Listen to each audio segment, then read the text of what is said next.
I'm gonna lie right here on this bed and I'm gonna tackle the subject of money, scamming, burglar, everything. And I'm gonna start my story in 2004 when I was sat at home waiting to receive a check from Barclays, my savings. How did this come about? Because I was going through divorce, yeah? So somebody advised me that my divorce settlement would depend on how much savings I got. So I had two savings. In the same account, I had two savings. So I'm very astute like my husband. But I got it from my mom because my mom was the banker for the partner. And mom had to survive because she had to go out there and work like a man when our father took sick. So anyway, I was indoors waiting for this money to come. And when it didn't turn up, started investigating. It so happened that they accused me of taking the money. Money was cashed somewhere in Norwood where I had not been before. So the check was taken and a name was taken out as close to mine as possible with the initials. Yeah. And although I said no, I did not get the check, I did not take out a new account. Why would I be taking out a new account? But what is to be understood was the account was taken out just to put the money in, and the money was cleared out. So that's how bank operate. And then they want to say it's me. Went to the police station, went there, nothing would work. So I eventually contacted the South London Press and they came down and did my story. So the story was published on the 28th of May 2024. That's my husband's birthday. My former husband, Malachi Myers, he's still alive, he's in Jamaica. Okay. After that was said and done, I still decided to stick with Barclays, yeah? Because for me, I need familiarity, continuity, consistency, and I thought Barclays done it to me once, they wouldn't do it to me again. Lo and behold, Barclays done it to me again. In 2021, a lot of things was happening. My brother told me that advise me that I should go to university to help with my mental health. My brother knew I didn't have to work, but that was something to keep my mind going, so I have something to focus on. I quickly made the application, went through the procedures, and was accepted at the University of East London, right? So I was going to the bank. Yes, I took my husband's money. No, I'm not working. I took my husband's money and was going to the bank to send some money in my daughter-in-law's account to help with her university fee. She had gone to Canada and was studying. My daughter-in-law studied in Cuba as well. When I went there, because I don't official things. I don't use handwriting because sometimes even I have difficulty understanding my own writing. A S might look like a 5 or thereabout. So I made sure I told my daughter-in-law, send me the information typewritten. And I had sent money through the account before. The day I got to Barclays, it was a bit of a rush because I got through for university, the stress and everything that came down on me. I got to Barclays and it was a black lady. Seemed like she was new. Anyway, she couldn't put through the transaction. A white lady came over and then a brown lady came over. So I decided money was in cash. So I decided I would not take the money back home because I had to come back to go find out from my daughter-in-law if the information was correct. I even said to them, write what it is I am supposed to get, so it's not me repeating to them something. So I lodged the money in my account. Now I am not working, people. So all I made sure enough money is in my account to pay my bills. I left, I went away, I went back another time to sort out the 1st of October, as a matter of fact, Black History Month and the whole thing.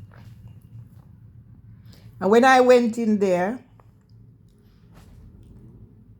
luckily, I'm a person who asks questions. That's why I said to people, don't tell me not to question God. And they are saying it's X amount of money in the account. And I'm saying, no, that could be no. Luckily, I had asked. Because if the transaction had gone, I would be the one short. So I am there now saying, oh, you know what? Just sort this out. We can sort this out. But because they know they had done their tricks. Yeah. So the white woman said, oh, she didn't, said to the black one when I turned up, oh, she didn't recognize me. Oh, she's here. Then the brown lady who had come, she came around the corner and come chat and gesticulating in my face. And then she come back again because they want now me to come out. They draw down their thingy against me and I insisted now I need attention. So she came back round the thingy and started gesticulating and I said, you came, you done it the first time and now you come back, you're doing the same. So I let her have a piece of my mind. By this time now they were telling me I must get out of their bank. And I said I ain't coming out of here until something is done. So what they did was send out everybody out of the bank and I was the only one in there. So I had my thingy and I started singing and sometimes when I'm shaking I sat on my hands. It took the police over an hour to come. And when they come, they march past me, go around to the back, speak to the person and come tell me I must come out. I said I ain't coming out here until I have something to say I was in here and what happened. So they eventually gave me a card number, not knowing that they were closing my account. So I did what I had to do. The next day I went to my regular branch because that's where I know people and they done what they done. And that's when I was given certain information. So I made a complaint. Barclays. After making the complaint, they did not uphold it. That's what banks do and building society. And the next thing,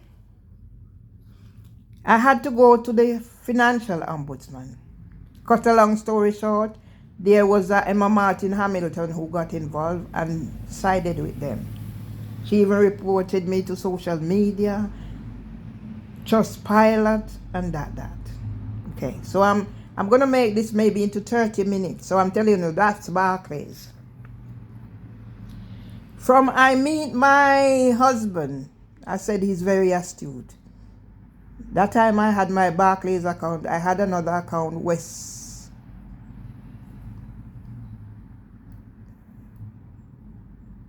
The West one, which I had savings. So I was like my husband, I had savings. Not West. I had savings in that West, totaling thousands and thousands of pounds. It eventually finished. My husband was like this. He had savings. And he would watch, he would read, he would get the paper and he read where the money is and whatever is best. So we had savings at Santander, both of us. And I had to report Santander.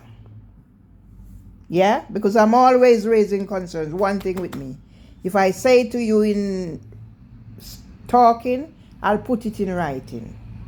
So I had to report Santander as well. Eventually, my husband took out the savings from Santander and he took it to Nationwide because he was getting a better percentage. I have no math skill or whatever, but I know about these things from being the daughter of a mother who couldn't read, but she was a banker for a partner. So I done all the paperwork. Who get first, who get last, names written, blah, blah, blah. So that's one of the reasons how I know people in my community. Yeah? So although my husband had taken out the saving, he still has his ordinary account with Santander. And I should say, when I first came here, I had an account. It was before it was Santander, the other branch. I had all those things saved up, they're gone now. Right. We take the money to Nationwide, the savings. And when my husband put my name on, because I was living at Alma Grove, he had his same address. He said not to put him down as living as where I was living. So we do things like that. Use his address, use my address. There was some discrepancies. I had to raise concerns again. Anyway, we had the savings there, and after that first little limp, everything was all right. When Barclays closed my account, I was thinking of going to Santander, but because of the account was in Ermin, whatever, and the amount of time it's going to take, I said, okay. So I shop around and eventually decided, I asked first to take out, so me and my husband now have a joint account at Nationwide. We had savings because over 80,000 pounds in savings in two accounts we had at Nationwide. I'm not talking about what we had in the joint account, yeah? That was separate. So everything's been scammed, yeah?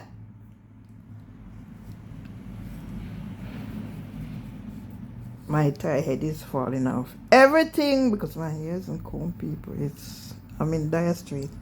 Everything's been scammed, yeah? And I'm going to go into scamming. So I'm doing the banks first. Yeah? So yes. Santander, once my husband started getting older and not being able, because I never knew my husband PIN for his account or anything like that. No, I don't do those things. So he was always up. Eventually he's going down now. They started targeting him. So this was it. We went into, my husband always has cash around the house. Sometimes I'm tidying up and when I look, I see how many £1,000. So I never check out anything without searching through it. So we went to the bank and took my husband like £50 note. We went to the bank, we got the money, went to the meat shop, and that's at the meat shop we discovered that the money wasn't intended.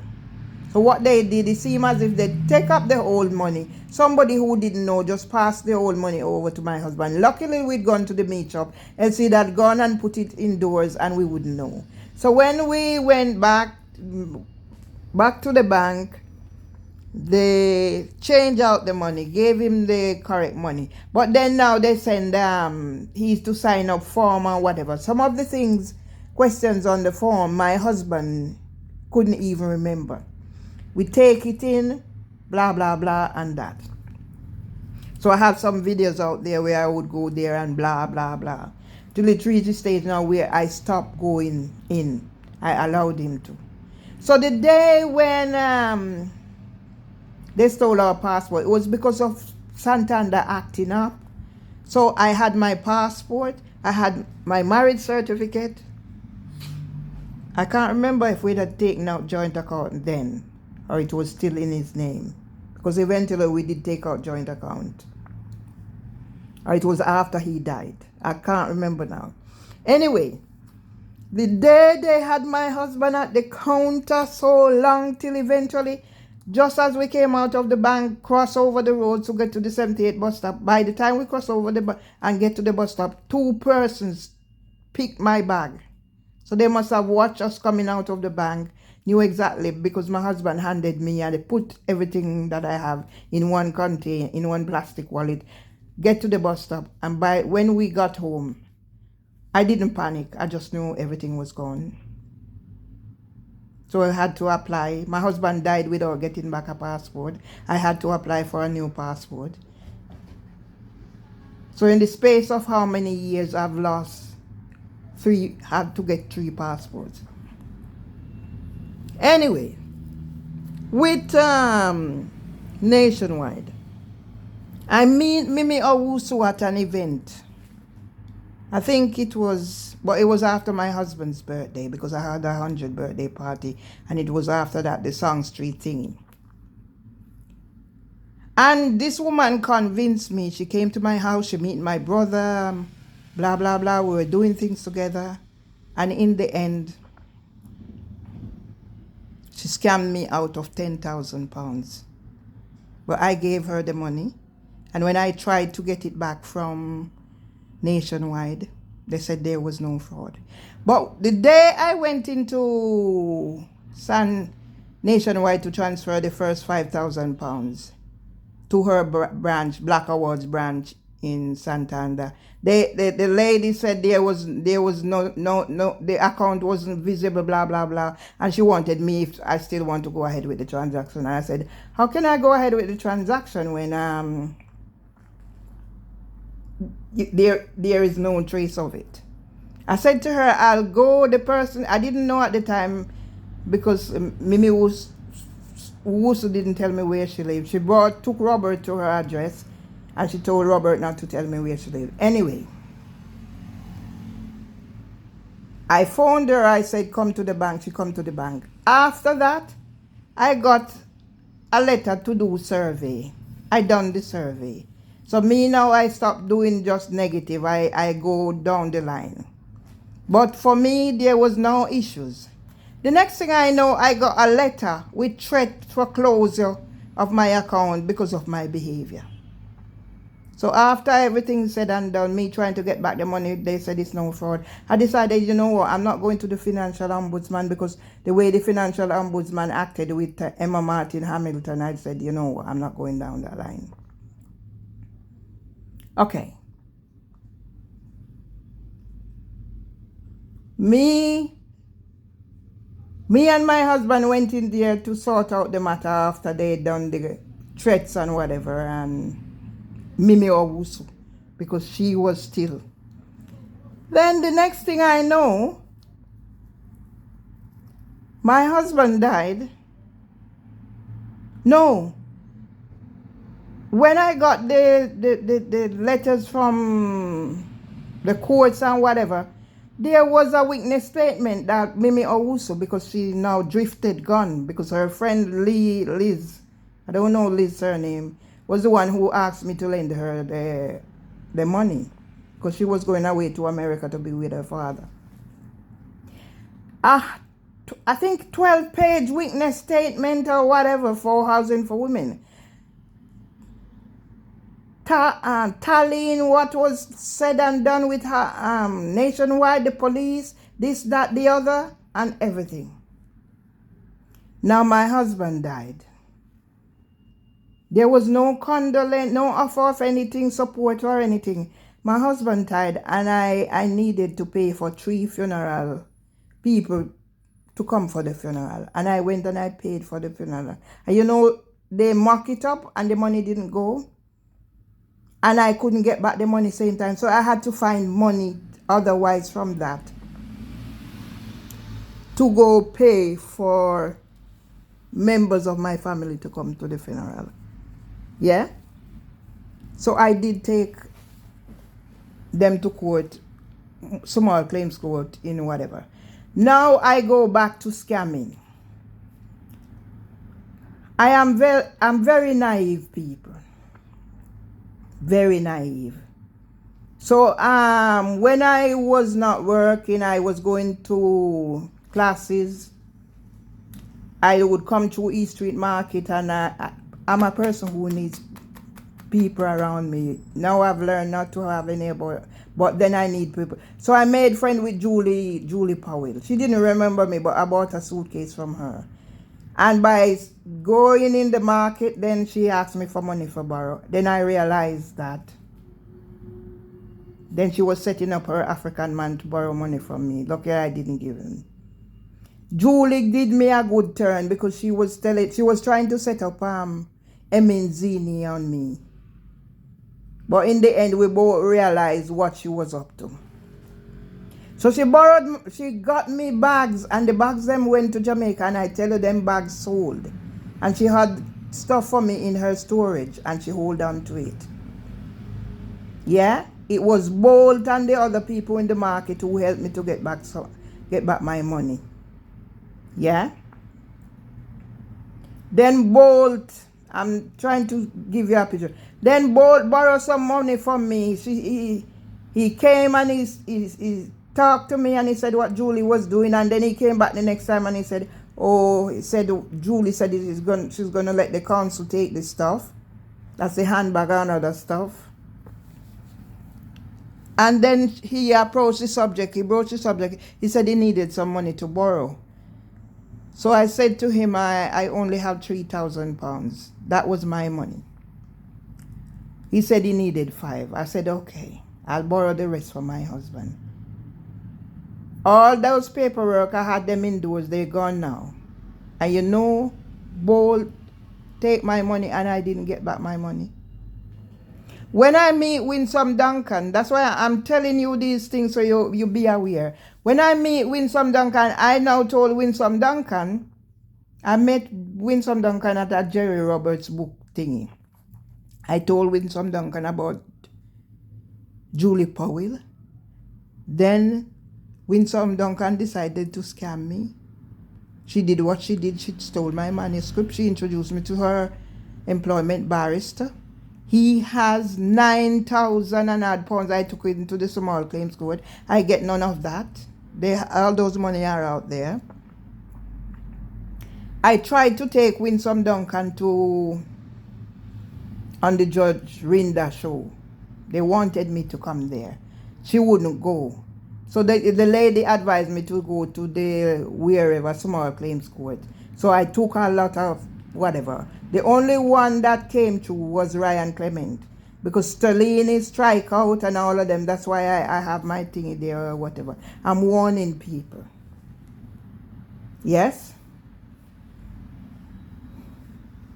So now, others that have scammed me. So I get back none of those money. I'm at a lose. So now my husband died and I have 80,000 in saving. Yeah? 80,000. Yeah? Just in Nationwide. So I have other little. So if I would add up all that I have, it would be over £100,000. Yeah. Family come and take. This come and take. When my husband's sister died, the daughter tricked me. Family tricked me. When my husband was in the hospital, he said Victor should give me back 9,000 odd pounds that he lent him. Nothing. Yeah? In the interim, 10,000 me owes. This got, that got. I was introduced to a money Campbell by my grandson's mother. So she's another one. And then Mr. Badaloo. I tell him I want back 5,000. So I'm just telling you my story so you are aware. I have nothing left. All I have left was the nearly 29,000 that they write how many? 7 checks. Because I never used checkbook. The checkbook were in there. I've never used those checkbook. And they they had time to dig up and find checkbook. And after it was reported about the burglar at home and my bag with everything was gone, the 3 banks gave me new card. But the one of interest is Nationwide because the other 2 are safe.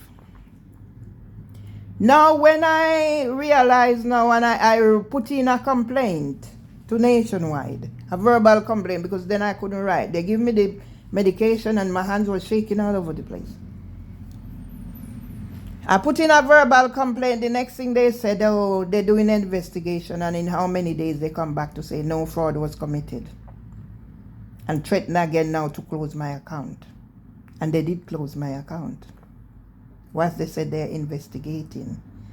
Dr. Manal wrote letter, this wrote letter, nothing was done. So I'm warning you people. So those 7 checks amounted to about 27,000. That's what's left. So I have another check with whatever they send you and give me. So now I'm waiting on the financial ombudsman. And I'm going to see how long it's going to take. Another thing is I'm here. As you can see. A bed. The shower and the toilet. One little hot water, whatever. There's no cooking facilities. And I am diabetic. Yeah? How does one manage with this situation? I'm not panicking. I learned to be on my own. I must tell the world that if it wasn't for strangers, I probably wouldn't be here. Because when I reached out to Dr. Abu, there was nobody else. And I called and I said, if I don't get help, it will be the end of me. And when they come and they section me, I'm in the hospital. When I see Rastafari bird legs turn up, toothpaste and soap and this and that and my fruit and whatever, and he brought me books and he never left me out. Yeah? I have to respect that man down to the ground that he walks on. And now that I'm in here, no cooking facilities. He said whenever I can, he will cook food for me and I come and eat it. Yeah? He called me the other evening and he said, oh, have you had something to eat yet? I said, no. I said, yes, I had something. He said, if I want him, he's coming home because he went home. He would cook something. I said, no, it's too late now and it's raining, so I'll come the next morning. He said, come early. And I went there and he cooked me food before I left.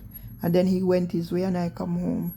So these people like those, I'm learning to be on my own because I didn't know I could live without families and friends and whoever abandoned me to be this. So I didn't have to reach to this depth. So that's why now I'm waiting on them because I have no clothes. It's this 2 little thingy. Yeah? And my clothes is in storage. Who's going to pay for that?